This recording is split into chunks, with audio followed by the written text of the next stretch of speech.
Hello friends, তোমাদেরকে আজকে আমি কচুর ফুল দিয়ে চিংড়ি মাছ বাটার রেসিপি শেয়ার করছি। তার জন্য এই দেখো, কচুগুলোকে এভাবে সুন্দর করে কেটে নিতে হবে। কেটে নিয়ে আমি তার কড়াইতে জল দিয়ে একটু ভাপেও বসিয়ে দিয়েছি। তারপর সেগুলো সিদ্ধ হয়ে গেলে এর বাদে আর কি লাগছে বলে দিই। চিংড়ি মাছ যেহেতু মেন, সেহেতু চিংড়ি মাছ তো লাগবেই।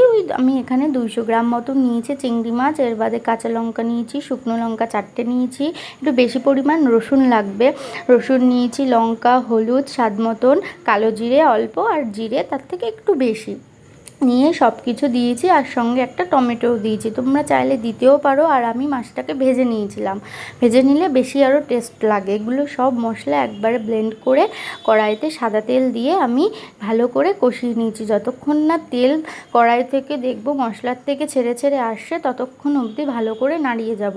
আর তার সঙ্গে আমি কচুর ফুলগুলোকেও একটু ব্লেন্ড করে নিয়েছিলাম, যতই ভাপ দিই তাহলে একটু ভালো মিহি ব্যাপারটা আসে। তারপর ভালো করে নাড়িয়ে চাড়িয়ে নিয়ে তার মধ্যে নামানোর আগে একটু চিনি আর 1/4 ভাগ লেবুর রস দিয়েছিলাম। যতই হোক কচু বলে কথা। তারপর নামালেই রেডি। তো তোমরা অবশ্যই আমাকে জানিও। টাটা।